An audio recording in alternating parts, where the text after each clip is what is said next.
Well, hi everyone, and thanks for sticking around and being interested enough to hear my little presentation, Crowley and Jung, the 7 Sermons, the Book of the Law.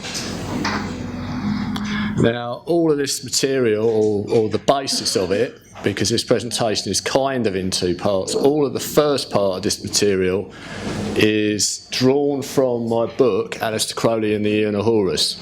There's a little chapter in there, a mere 8 pages long, Gnostic revival, but it's pretty information dense and can be unpacked significantly, as I hope we'll discover now.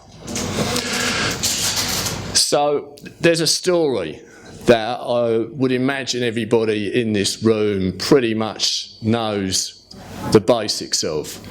Here's a newlywed couple out on their honeymoon, Mr. and Mrs. Crowley, Aleister and Rose. They find themselves in the spring of 1904 in Cairo, drawn into a series of mysterious and perplexing events. Rose goes into an uncharacteristic sequence of altered states of consciousness in which she communicates to her husband that somehow or another the old epoch, the old age characterised by dying and resurrected gods of Christianity, has come to an end, has gone up in flames, as it were, on the inner plane, and it is to be replaced with a new era, a new epoch, a new eon, and that Aleister Crowley himself was to be the prophet of this, that he was to be the spokesperson, if you like, for the spiritual forces controlling, governing, initiating this new period of time. And this is the famous stela of revealing, the 26th dynasty funerary stele of the priest Ankh Narkonsu. The real intensity of these events kicked in when Rose was mysteriously led to find this as a depiction of a form of Horus in the Cairo Museum, in the Boulak collection in the Cairo Museum. And again, as we all know, this led to 3 days, April the 8th, 9th and 10th, 1904, where at noon the 2 of them gathered in a hotel room and took dictation of this mysterious manuscript, the Book of the Law, 3 chapters, 1 chapter a day. Now, we know that this was something that was audible to both of the participants. We know that it's kind of something that's being taken down as dictation. And what's basically said in here is it's multi-levelled. It works on many levels. It's prophetic. It's full of magic. It's something that is considered to be a metaphysical, a veritable cosmic document, in as much as it is literally part of the very process of the changing of the eons. Now, this begins a period of time where Crowley takes on the form that we most recognise him through. He goes through the process of becoming the archetypal magician. We see him here in a famous photograph, although it's not a very clear photograph. Here is his replica of the Stela of Revealing. Through the rest of that first decade of the 20th century, he does a whole bunch of things on which is the centre of gravity of the whole of his work. Now, one of the most intriguing situations for me was when he creates these so-called rites of Eleusis, which are performed in London in 1910. They're put on in public. They're certainly for a paying public, but anyone who thinks it's just a cheap attempt to try and generate some money would do well to actually look at the text of these works. It is a serious attempt to rekindle the mystery schools of the ancient classical world. Ceremonials which, through a combination of art, music, magic, invocation, would transform the state of consciousness of all present and help to somehow initiate them into a new and significant phase of their life. It's a shame that we haven't really got that many good photographs of this, but again, some of the text of this. I will put a live coal upon your lips, and flowers upon your eyes, and a sword in your hearts, and ye also shall see God face to face. Thus shall we give back its youth to the world. For like tongues of triple flame we shall look upon the great deep. Hail unto the lords of the groves of Eleusis.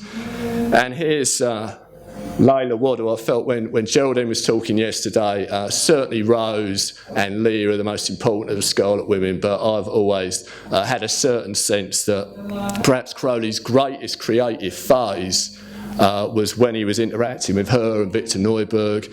They actually dished out a small dose of mescaline to the audience. This was a pretty big risk to take in 1910, even though it wasn't just a sample of the general public that were coming in. But we've got this sense, that Crowley has arrived at the end of the first decade of the 20th century and into the period leading up to the First World War as someone distinctly on the occult path, somebody who's trying to revive the ancient mysteries, but with the flavour of a new dispensation.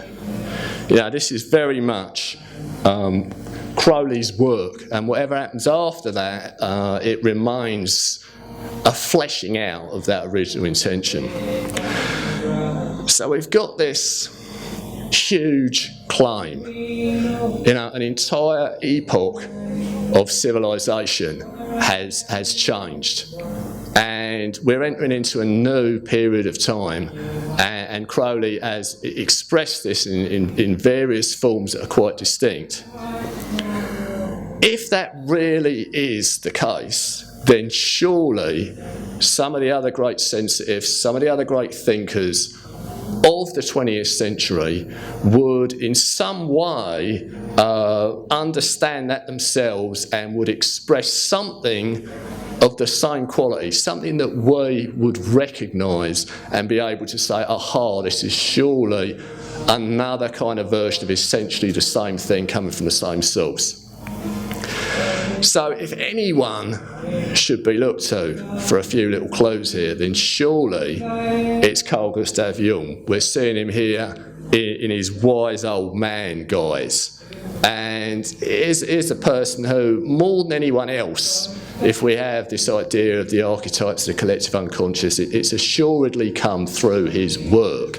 And I remember a long time ago reading his essay Wotan, reading the things that he wrote about Hitler, and the way in which he sensed this incredible eruption in the collective psyche of the Germans at the time, the way he looked at Hitler as a shamanic figure who had somehow been partly possessed by an aspect of Wotan.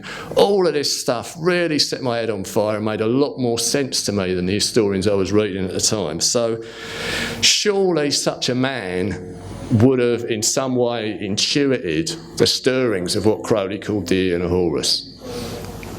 Now, if we look at him during that same formative decade, the first decade of the 20th century, on the surface at least, there doesn't really seem to be an awful lot of commonality. Here he is with his wife Emma. I think this is in about 1908. This is the period of time where he's going through his tumultuous association with Sigmund Freud. He's getting to spank Keira Knightley, and there's no doubt in the fact if we look at him there, this is quite a tough character. This is a very intense, powerful person, and one of the great movie might have been one of the stories that circulated in the 1980s, and I still don't know how much truth there is in this, is that Arnold Schwarzenegger wanted to make a film of the life of Freud and Jung in which he himself was going to be Jung and Dustin Hoffman was going to be Freud. I would love to have seen that. Arnold doesn't actually mention that anywhere in his autobiography, but I think it's a great myth to carry forward. What that basically tells you is Jung was quite a tough guy. If you messed with him, he was likely to lose his temper, and he was driven. He was very powerfully driven. What we do know from his famous autobiography, Memories, Dreams, Reflections, which interestingly enough, what many people don't grasp is it's not something that he set down to write himself. A lot of this stuff was dictated to one of his female followers, was cobbled together from various lecture notes over a period of decades.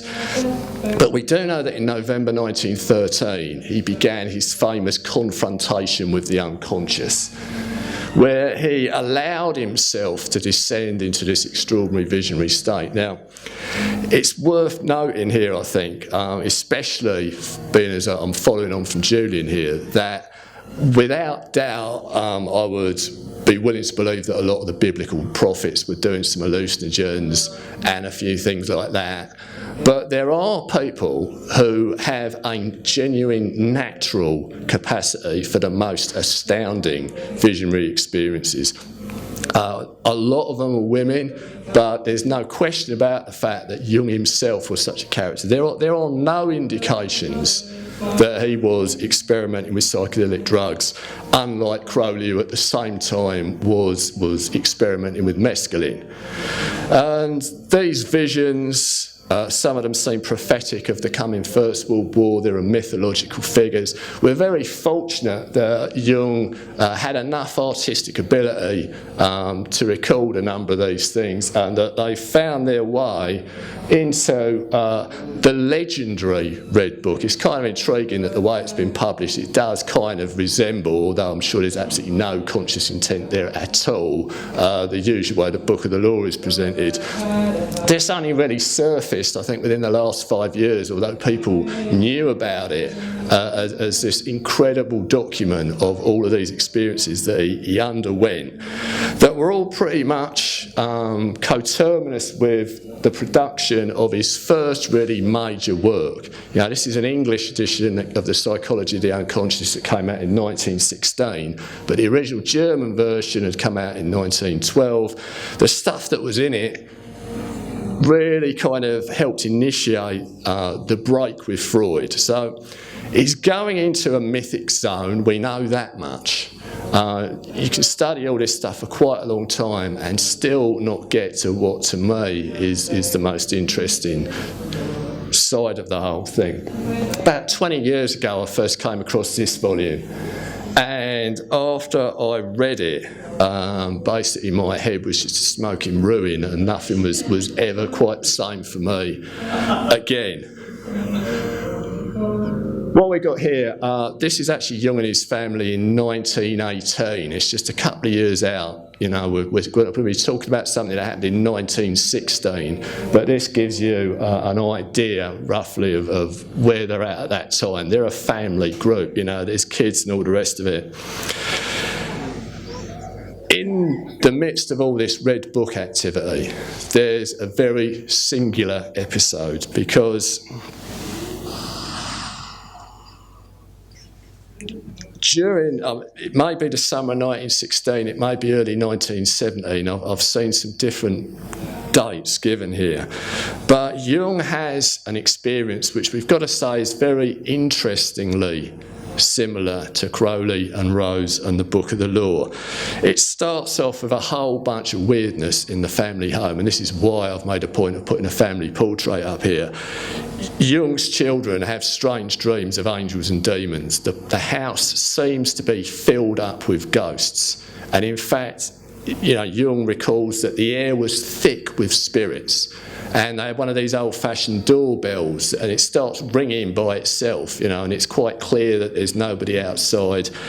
And Jung, so his own accounts says, shouts out, for God's sake, what in the world is this? And a chorus of voices respond. we have come back from Jerusalem, where we found not what we saw. So this is something pretty damn strange. You know, this is Jung's later account of it in Memories, Dreams, Reflections. I don't necessarily think that he's exaggerating too much. I don't necessarily think he's lying. I'm willing to take him on his word in this. So with the barriers broken quite clearly between the worlds, Jung settles down to write over a period of 3 days a text that's come to be called the 7 Sermons to the Dead, because, you know, these characters that have sung out are supposedly Crusader knights. You know, they've come back from Jerusalem. They didn't find what they were seeking there. In other words, the conventional form of Christianity did not suffice. There's also a sense on a metaphysical level, if you like, that in fact these sermons are addressed to the dead in whatever form they take, to the spiritually dead, to the living dead, in some respects to all of us in this modern profane world. The way that it's written, Jung suggests that the author is Basilides, and that the location is Alexandria, the city where East and West meet. Now, we haven't got, unfortunately, the extent of the information that Crowley gives us about the Book of the Law, because Crowley, once he got the Book of the Law, he is talking about it, he's teaching it, he's shouting it loud for the rest of his life. The difference with Jung is that he keeps what has happened to him pretty damn secret, and only a few copies of this little booklet are ever printed during his lifetime, and they're handed around to just his closest followers. And, you know, right up until he was dead, there are a whole bunch of Jungians that never really knew about this whole thing. But Basilides was a Gnostic teacher of the 2nd century AD, a notable one of the most notable of all. He talked about all of these classic concepts like the pleroma. It seems that, you know, we can't really tell whether Jung is mediumistically channeling him, whether he's just using him to express some aspect of his own psyche. But Basilides basically gives a teaching in which the centre of gravity is the Gnostic god Abraxas. So we usually find that Abraxas is depicted with a human body with a rooster's head, legs like a serpent. Sometimes he's got a hawk's head, sometimes he's got a lion's head, tends to hold a whip, a shield, rides in a chariot drawn by 4 white horses. The sun and the moon may both be shining above him to indicate an embodiment of opposites. So the interesting thing about Basilides is he made use of numbers quite a lot in a way that's similar to Pythagoras, but is also a little bit similar to the gematria that we're familiar with from the likes of Crowley. And the name of Abraxas adds up by his way of working it out to 365. It's obviously all connected with days in a solar year and so on. Now, what we're left with from that period of time are a widespread reverence and use during that Alexandrian Hermetic Gnostic period, that classic period of time, of so-called Abraxas gems. And they may be gems, plates, tablets of metal, rings, and they have maybe the name Abraxas written on them, but they're also Gnostic names, they're Egyptian deity forms, and you'll find the infant Horus seated on a lotus flower, Harpocrates. There are Jewish words like Jehovah and Adonai. There's a whole bunch of different forms of this that are fairly well known. There are also images of a lion's head with the word Mithras on it, sphinxes, apes. I think the phrase that Crowley uses to refer to his own current solar phallic quite, nicely sums them all up. Now, this is actually a painting that Jung did that he called Seven Sermons, that he painted a little while after the whole thing had occurred. And we all know, I'm sure, to some extent, of the interest that Jung had in mandalas. They were a very, very important part of his long-term work. This is pretty much the first one he ever painted, and he painted it directly in response to the events of Seven Sermons. But the most important thing for me is this whole sense of Abraxas and how Jung actually defines him. I've taken, bits and pieces primarily out of the fourth sermon to just put into a kind of almost a charge of Abraxas that gives you a little sense of what's being communicated. Abraxas is undefinable life itself, which is the mother of good and evil alike. He is the brightest light of day and the deepest night of madness. He is both the radiance and the dark shadow of man. Abraxas generates truth and falsehood, good and evil, light and darkness with the same word and in the same deed. Therefore, Abraxas is truly the terrible one. He is the monster of the underworld, the octopus with 1,000 tentacles. He is the twistings of winged serpents and of madness. To fear him is wisdom. Not to resist him means liberation. Now, there's a little something in that reminds me of the qualities of Hadith in the second chapter of the Book of the Law. I am life and the giver of life, yet therefore is the knowledge of me, the knowledge of death.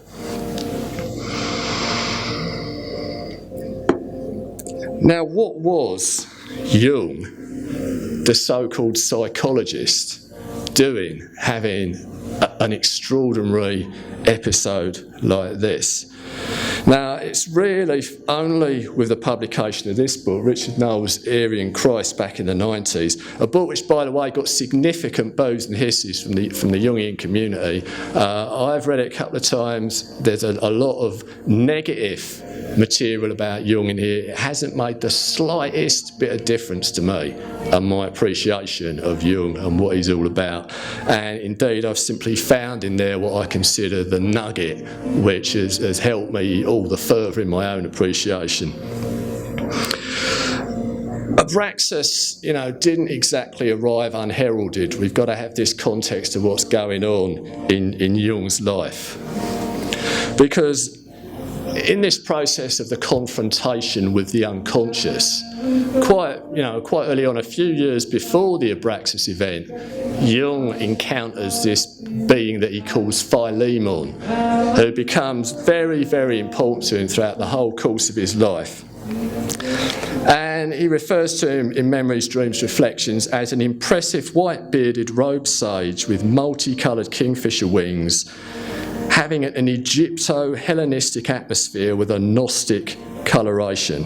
Now, it's interesting, typical what you would call prototype Jungian event, that the first time he encounters Philemon, he then goes out for a walk on the shores of the Swiss lake near his home and finds a dead kingfisher, which was a total one-off event. He'd never seen a kingfisher in the whole time he was there, and decades went by and he never did again.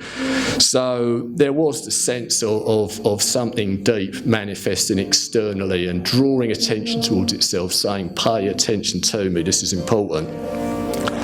And the early forms that he sees of Philemon, he's actually got bull's horns, which we'll see is quite important. But this is the way that we commonly see him.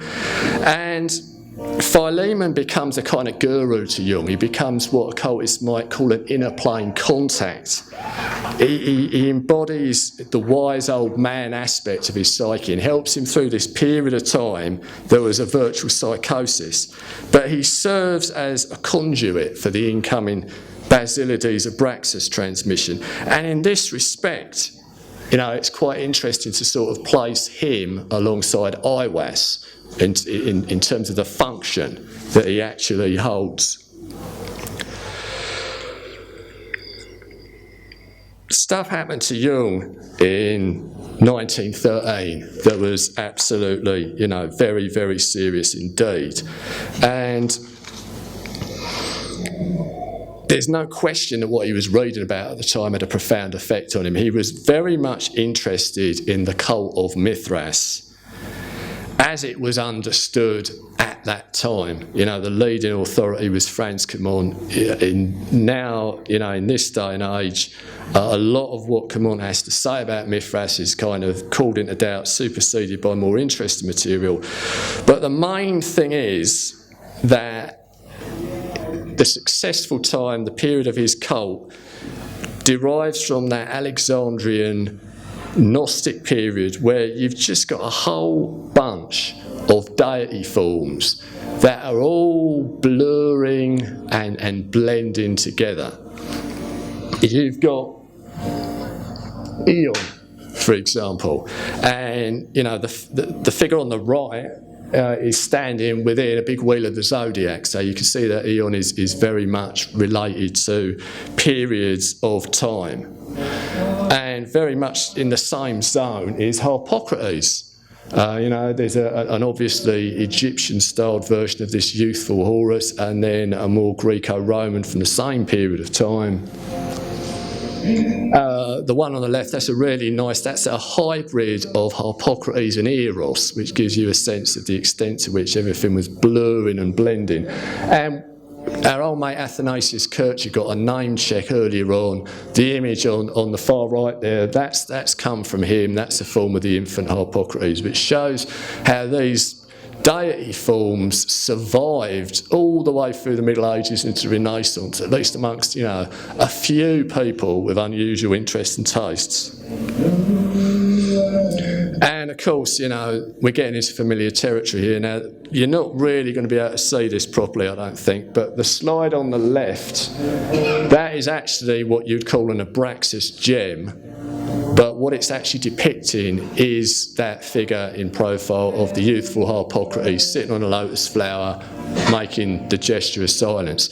It's quite obvious that the same deity form is important to Crowley, because here you have on the Eon trump in the Thoth Tarot deck what's essentially a depiction of the forces on the Stela of Revealing. You've got Nuit, you've got Rahul Kuit, but here you've also got Harpocrates, and clearly, Crowley from early days is familiar with the form and the efficacy of somehow making use of it in magic. Because, as I'm sure many of you know, the Golden Dawn have this technique that we call the assumption of a god form. And it essentially involves powerfully imagining yourself in the appearance of some deity. You would perhaps sit in a particular posture that was associated with depictions of that deity. If it's an Egyptian god, for example, you might imagine yourself to have an animal head, and you might visualise that you are holding various artefacts as you ascended in your body of light. And Crowley had often taken on the form of Horus during his Golden Dawn days, and I think he said later that he felt this helped predispose him towards the Cairo revelation that led to him proclaiming himself as Logos of the Eon of Horus. The climax of Jung's visionary experiences has only really become more widely known because of the material made public in the Aryan Christ of Richard Noel. One night in December 1913, in a state of what he later come to call active imagination, one of really fundamental technique in Jungian therapeutic work, he started to experience a snake wrapping itself around his body. And as it did so, he just found himself spontaneously taking on a crucifixion pose, and his head changing shape into that of a lion. So he had essentially assumed the god form of the Mithraic leontocephalic, meaning lion-headed, Cosmocrator, the ruler of the cosmos, the lord of time, Eon. And he achieved such intensity as to experience total identification. Total identification. In his own words, and he wrote about this in some lectures that he actually gave in this country in 1925. You make yourself into the vessel and are a vessel of creation in which the opposites reconcile. So Eon, the lion-headed god with a snake round his body, again represents the union of opposites, light and dark, male and female, creation and destruction. So this was quite obviously an initiatory experience. You know, not with any other human beings helping him in the manner of a magical lodge, but unquestionably a spontaneous scenario of authenticity and power. And so this, to me, clearly sets the scene for 7 sermons 3 years later, where Jung was the vessel of the kindred of the Mithraic Aeon, Abraxas, the unifier of opposites associated with the passage of time.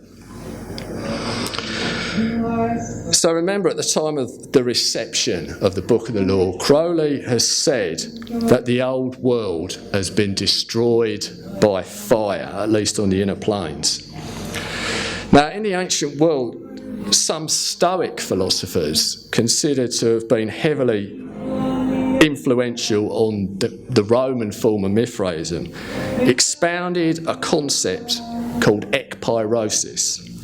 And this basically meant that vast cycles of time would come to an end through the agency of water or of fire. There would be flood or fire. And when it came to flame, it was a kind of alchemical transmutation of everything in the universe. Everything just became fire. And this initiated a new cycle of time. And Mithras became the presiding deity of this process. The Mithraic Aeon was the turner of the zodiacal wheel, the mover of the cycles of heaven.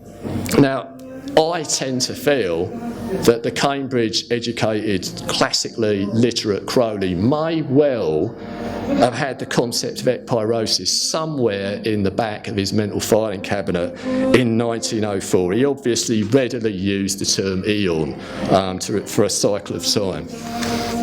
So here's another few little depictions of the Mithraic cosmocrator, and the ones down the bottom are very interesting Egyptian from Chenubis, you know, simply a lion serpent. Again, something that anyone that's got a bit of a background in Thelema will find all of this imagery very interesting, very stimulating. 7 Sermons wasn't actually published until after Jung's death in 1961. You know, there were not, as I said, many of his followers who even knew of its existence. There's a hint that the novelist Hermann Hesse might have done. He had connections with Jung quite early on. There's an early novel of his called Demian that features Abraxas, but I think it's a pretty damn safe bet that Crowley had no knowledge of Jung's 7 Sermons. However, it's interesting, I feel, in terms of style, in terms of mode, to compare a couple of little sequences here, a couple of little passages. The first one is from Crowley's Liber 7, which I think dates from about 1907.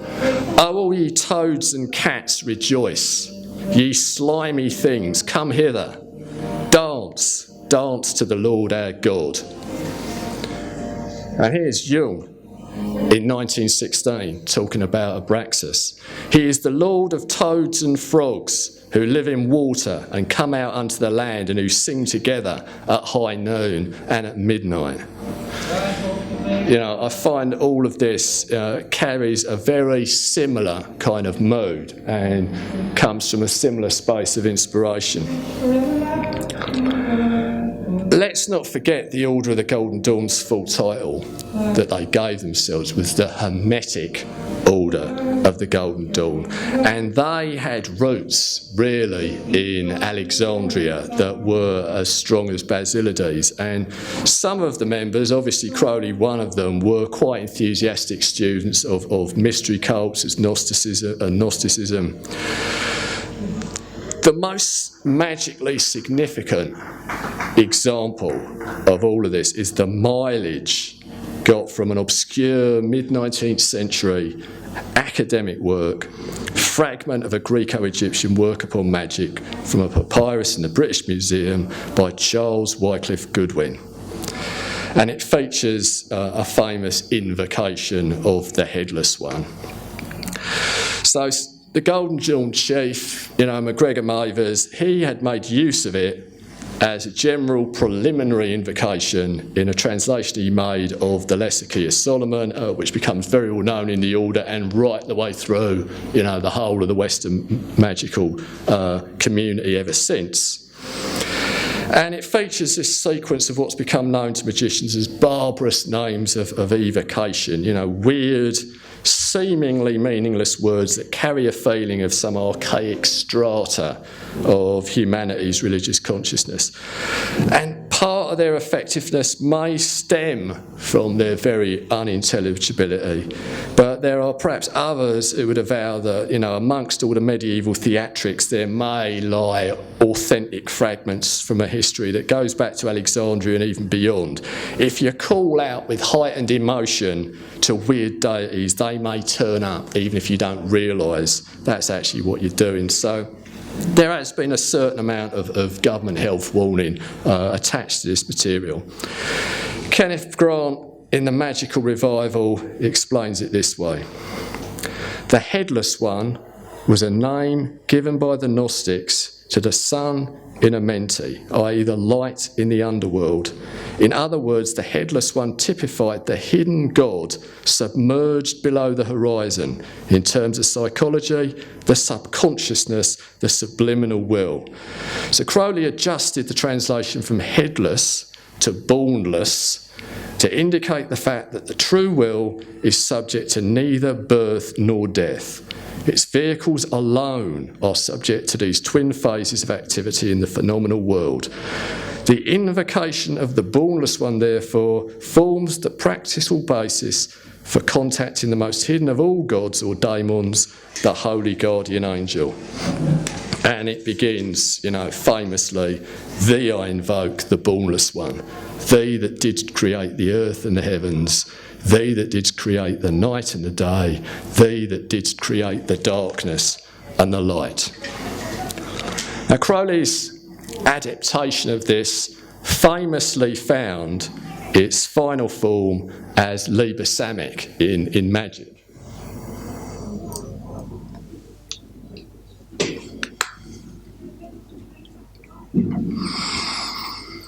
Which is a hefty section within the great masterwork. And this included the barbarous names Kabbalistically adjusted, elucidated and translated into English. And he advised in the explanatory notes that it would involve a sequence of assuming the form and the consciousness of the elemental God in that quarter. So with fire in the south, it's a solar phallic lion. I think that, Jung knew all about that. And one of the barbarous names that Crowley uses in Liber is, in fact, Abraxas. And the explanation, the elucidation of the name of Abraxas, of the father, the son, of Hadit, of the spell of the Aeon of Horus. It seems pretty clear to me. You probably know that perhaps the most famous of all magical incantations, abracadabra, derives from the name of Abraxas. But the Book of the Law contains the important Thelemic variant abrahadabra, a magical formula explaining the nature of the union of Nuit and Hadit. In the sphere I'm everywhere the centre, as she the circumference is nowhere found. And it also refers, as Kenneth Grant explains in The Magical Revival, to the two forces or the dual aspect of Had as the solar twins, Set and Horus, Hor-Par-Krat, or Hippocrates, and Ra-Hor-Kewit. And, once again, this readily calls to mind the duality of Jung's Abraxas. Now, all this stuff I think is really incredibly fascinating for me anyway, and I think it kind of opens up a doorway into a whole lot of potential further research and understanding. I don't doubt that there's a hell of a lot more connections and that there's a mutual appreciation that you can gain of Thelema and Jung's work through kind of looking at the two of them together. This material kind of coalesced in my head as far back as 2002, and most of the form in which it's written down in my Aleister Crowley and the Ian Horus was originally intended for my book Avalonian Aeon. And I think, to move into the second part of this presentation, it's one thing to come to these understandings, to find these things out, and to make some kind of sense of them. But if you're someone who leads what you could call the occultist lifestyle, which I think can probably be said of most of us here, what does this stuff do? How does it work its way through your system? Now, at the end of 2002, I was starting to write Avalonian Aeon, and I was reading John Cooper Powys' novel Glastonbury Romance, and this 1,000-page masterpiece has a very distinct Gnostic cosmology as its foundation, something that is not so clear in any of the rest of Powys' work. And as I was coming to it, and I just worked my way through months of thinking about Jung and Abraxas, I couldn't help but feel that what Powys was expressing was something interestingly similar. He states that there is no consciousness, whether of demiurge, demon, angel, elf, elemental, planetary spirit, demigod, wraith, phantasm, sun, moon, earth or star, which is not composed of both good and evil. Both the two great forces pouring forth from the double-natured first cause possess the energy of sex. One is creative, the other destructive. One is good, the other evil. One loves, the other hates, but through both of them pours forth the magnetic energy that moves and disturbs the lethargy of matter. Both of them have abysmal levels in their being that transcend all that we at present know of the duality of life and death. So this is what I was pondering on at the end of 2002. And then I got a phone call from my friend Andrew Collins, the noted mysteries writer, psychic quester extraordinaire. He's someone who over the years has quite often made a point of coming down to Glastonbury on New Year's Eve and setting off the next year with some kind of unusual little episode. We're always kind of up for a little bit of weirdness. And he said to me, have you got any ideas about what we can do? Because he told me that he and his colleague Richard Ward, who were dealing in books and magical artefacts at the time, had come across a very interesting item by a gentleman whose name is probably known to some of us here, Graham Fenn Edwards. It was a figurine of Abraxas, a pretty distinctive figurine of Abraxas, in as much as it was ithyphallic, as well as having the rooster's head and the serpent's legs and all the rest of it. And I immediately thought of something based on an interesting little fragment of Glastonbury history that's full of the suggestion of heresy. One of the medieval abbots, early medieval abbots of Glastonbury, a man called Sefrid Palotian, who was abbot between 1120 and 1125, and then went on to become Bishop of Chichester until he was deposed for sodomy, that old medieval chestnut. He was disinterred in the 1960s, and it was found that he was wearing an Abraxas ring. Now, I thought to myself, what on earth is an early medieval bishop doing wearing an Abraxas ring? Now, it's known, it's interesting, at that time, the various people were in the church were wearing these old, Gnostic gems. Thomas Aquinas, who one thinks of as about as straight down the line Catholicism as you can possibly get. He had one.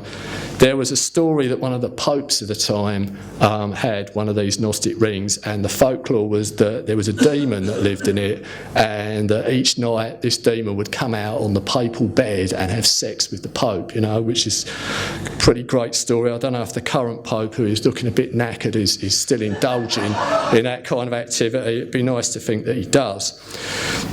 But basically, this was an irresistible little fragment. Even though, I totally accept that it is incredibly tenuous, I thought that is enough of an excuse to go down into Glastonbury Abbey on New Year's Day, put this figurine of Abraxas on the altar there and recite some of the words of Abraxas from 7 Sermons to the Dead. Now, Andy's since sold this thing. He never kept a photo of it. I'm not exactly sure if this is the one in question. You're probably going to have trouble seeing it down the back anyway. But here we have, pretty much what we're talking about there.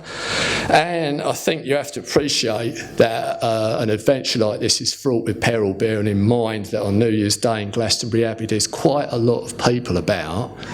And this is, after all, a dude with a chicken's head and a stiffy, and you are putting it on the altar of what is still a consecrated church. So it's very, very easily imagined, that some little old lady out for a morning constitutional could become pretty damned upset. A lot of bad vibes could go down, and some serious folklore could result from that. What's difficult to perhaps communicate to, I think maybe I would hope you people in here would understand this.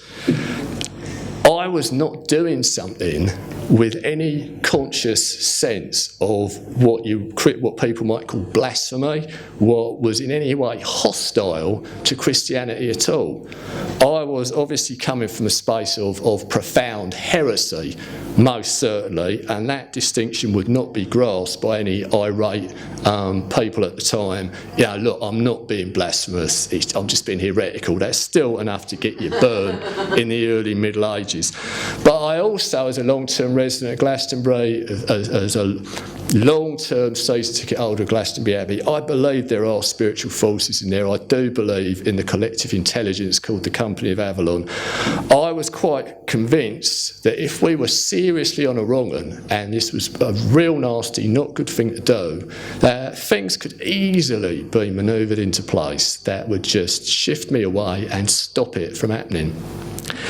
Indeed, this has happened to me in there. I won't tell the full story, but suffice it to say that after having perhaps transgressed the unwritten code in there, I did find myself in the grounds of Glastonbury Abbey, flat out unconscious with my head split open. And I got up and said, "All right, guys, you got me." That's another story, but it shows that I believe that something's watching over you. So we did this thing, and I recited, those words of Abraxas all over again. And it didn't take all that long, but, when you're talking about the monster of the underworld, the octopus with 1,000 tentacles, the twistings of winged serpents and of madness, with, your chicken-headed stiffy boy on the altar there in Glastonbury Abbey, it's enough that you do not take too long over it and that you get the hell out of there pretty quickly. So that was an episode in itself. But where does it go on from there? What can possibly happen after that has a sense of connectedness? Well, at that time, I was working as the manager of the Speaking Tree warehouse. The Speaking Tree bookstore in the High Street has got a whole wholesale side to it. There's a warehouse down near Wirral Hill by the Tall Leisure Centre. At that point, we had about 500,000 mind, body, spirit books in there. So there was always a scope for synchronicities involving books. And barely a month later, as part of a huge consignment of books, this title, The Wisdom of the Dream, comes in. And I vaguely remembered, way back in 1989, there was a Channel 4 three-part documentary on Jung. And I saw the first and the third part, but I never saw the second, and it will soon become, clear why that's very interesting. But I remembered it for some reason. I really don't know why. I looked up Glastonbury in the index, and there's Glastonbury, and I have a little flick through, and it's telling me that Jung came to Glastonbury in 1920. And, this was news to me. Bearing in mind, first Jung I read was Man is Symbols. That was in 1978, and I'd got into more and more of this stuff until getting into the hardcore stuff, Psychology and Alchemy and Eon, and then, of course, Seven Sermons in the 90s.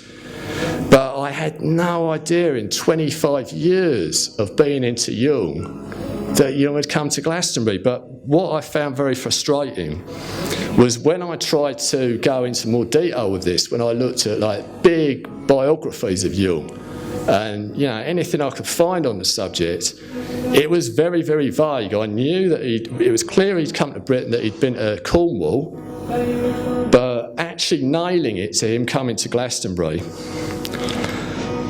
I started writing up all of this stuff. What was happening to me at the end of 2002, the Abraxas episode in the Abbey. And while I was doing this, I found this book, this anthology of the late Daniel C. Noel's writings, In a Wayward Mood.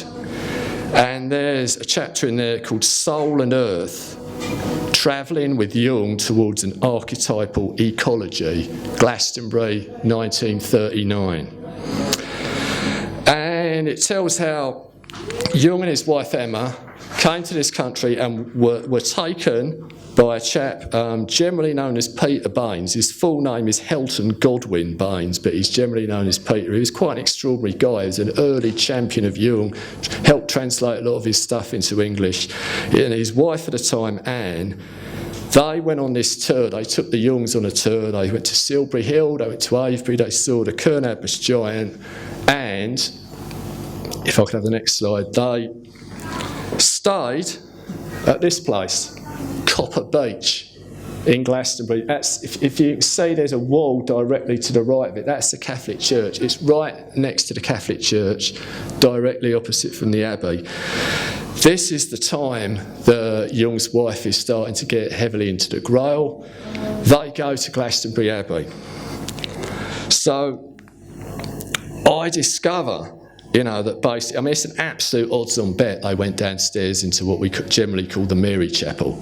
Chances are Jung was standing a couple of feet away from where I had been reciting his words. What's also something very interesting is that Jung had what you could broadly call an Abraxas ring. It's not an actual depiction of Abraxas, but you remember I discussed the Abraxas gems and all the variant designs and so on. He actually had an authentic one that I think he made a few adjustments to. You can see there's a number of photographs. Once you know he had this thing, there's a lot of photos where you can see it there on his left hand. He got this thing in 1925 and it was a pretty constant companion of his from then onwards. So again, I don't know this for sure, but it's obviously irresistible to me to speculate that he was actually wearing that ring when he was in Glastonbury Abbey. So all of this, does rather seem to be a validation and also a sense that how do you assess whether particular material that you've become interested in, that you started researching, is really any good. It's by the fact that it's alive and kicking, it's by what comes from it. It's by the extraordinary results that you cannot even begin to anticipate. What starts off as a completely tenuous association, Abbot Poloshin and his Abraxas ring is enough of an excuse for me to recite this passage in Glastonbury Abbey. Andy happens to have got this Abraxas figurine. We do this and all of this comes back.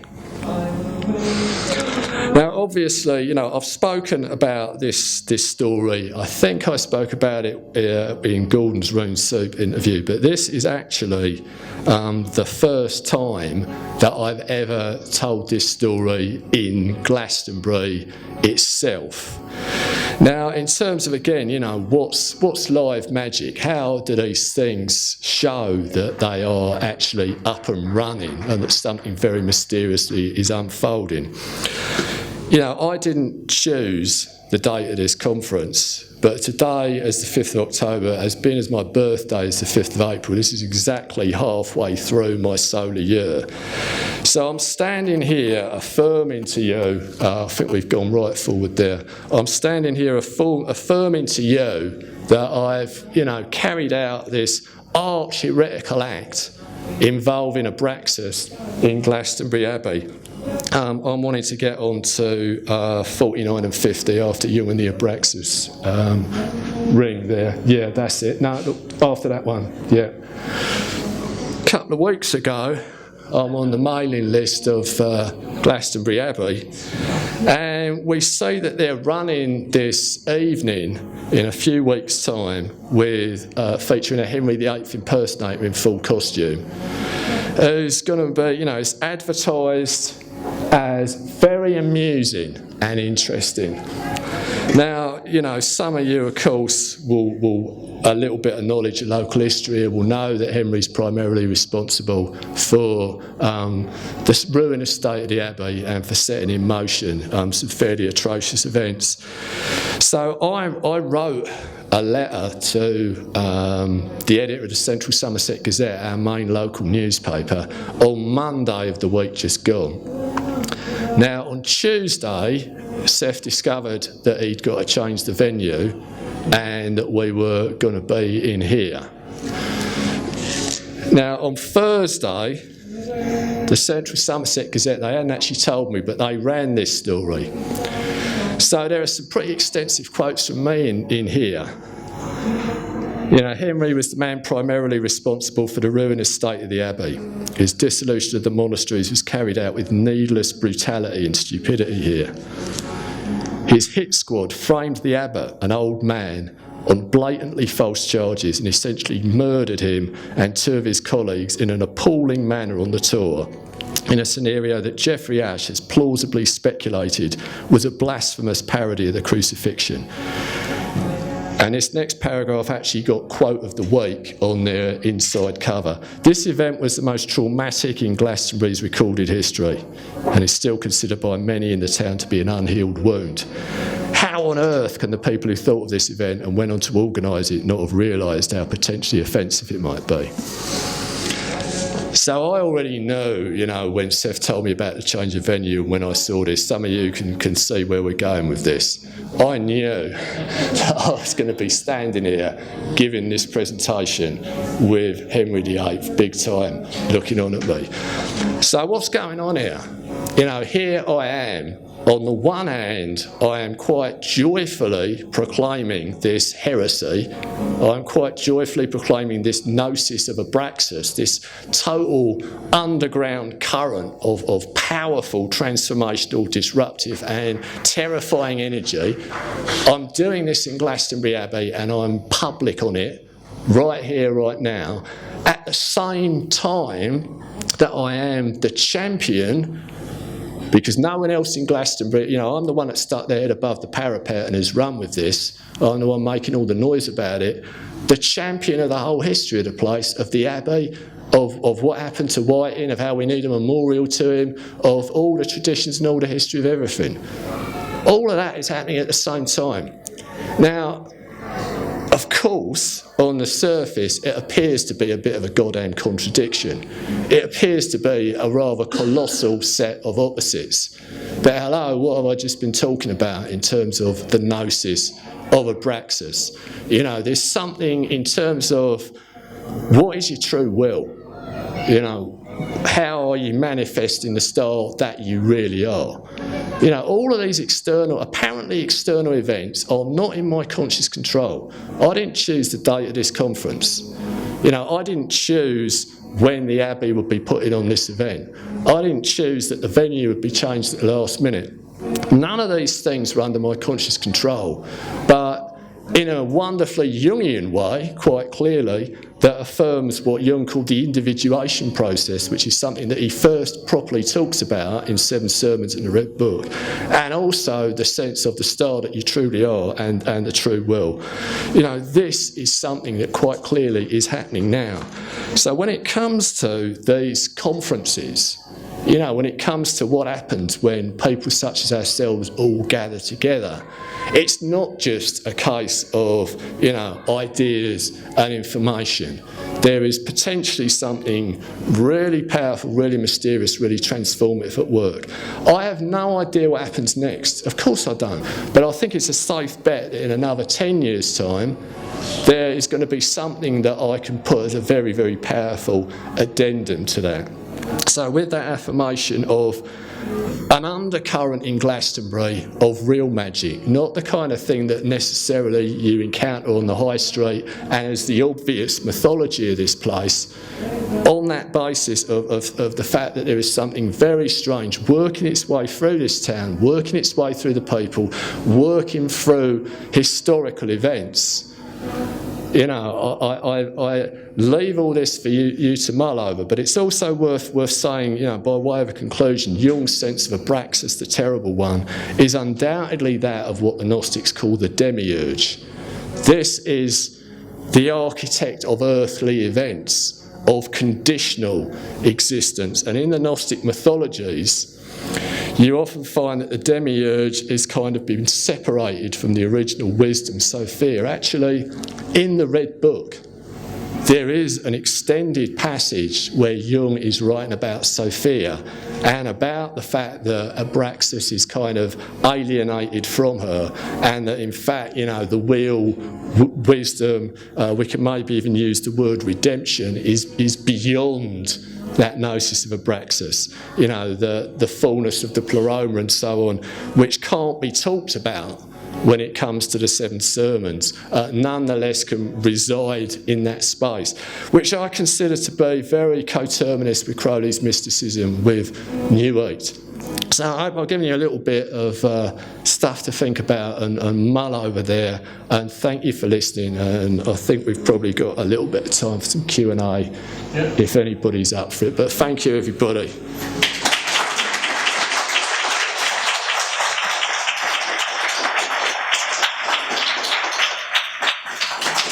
Right, someone's got a question over there. I gather Mr. Crowley lived 2 doors down from here. Well, let's just say that's news to all of us here and all of his biographers.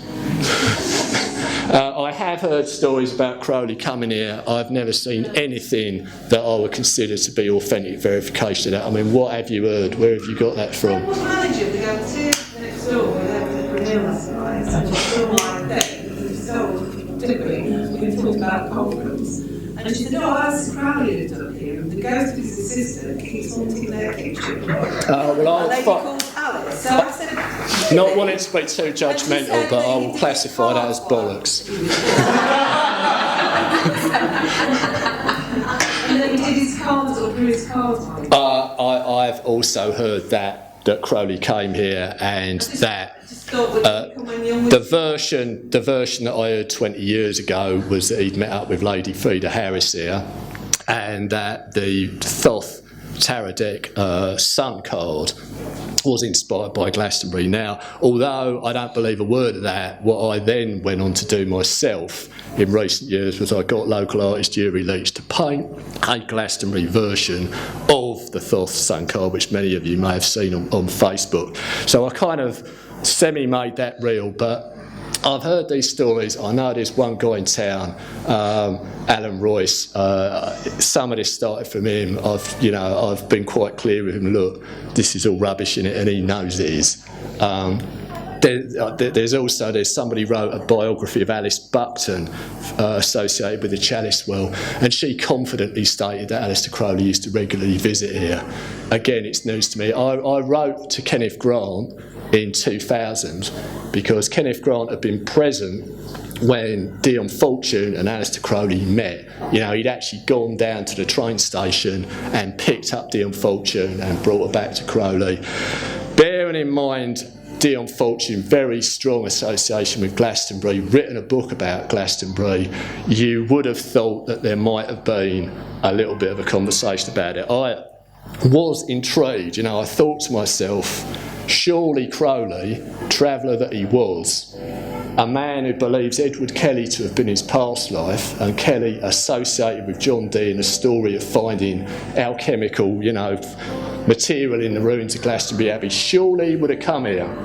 But Kenneth Grant said that basically Glastonbury was never discussed. He had no knowledge that Crowley had ever come here. I mean, okay, he was only with him for a few months, but I've never seen anything in any of the biographies. I would love to think he came here. But when it comes to confidently stating, he just used to live 2 doors down the road and blah, blah, blah, no way.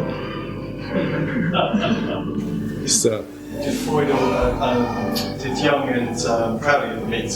No. I mean, I would imagine, certainly Crowley knew about Jung, he read some of his early books, he recommended them. When we think that during, that broad period of time, certainly from the 20s onwards, the legend of infamy is in full swing. I don't think that Jung, even if he was remotely interested in Crowley, would really, in terms of the circles he moved in, the credibility he was trying to get from himself, the fact that he went out of his way to distance himself from the kind of episodes that I've just been talking about in terms of what he was putting out as his official front. Because I read a funny response by Jung. They wanted him to meet Gurdjieff, and he just wrote this letter saying why he didn't want to meet Gurdjieff, or anyone like him. Well, I think a possible backdrop to that is the fact that one of Jung's leading disciples, Maurice Nicoll, who actually provided him with one of the places he stayed on one of his visits to Britain, ended up leaving Jung for Gurdjieff and went to Fontainebleau and wrote some stonking stuff about him. In fact, I realise I haven't quite finished all of my slides yet. We'll just go on a couple more. And the next one. So, here's the thing. What you've broadly first heard in the first chunk of that, all of that material is an unpacking of just 8 pages in my Crowley and Inner Horus. Now, you conference attendees are very fortunate because in the anthology that you're going to get, I am gifting you with that entire chapter. However, bearing in mind this is a 384-page book, you have to ask yourself, is all the rest of it that dense, and can you unpack that much from it? Well, the answer is yes, you can, and copies are available at the back, which I'll happily sign for you.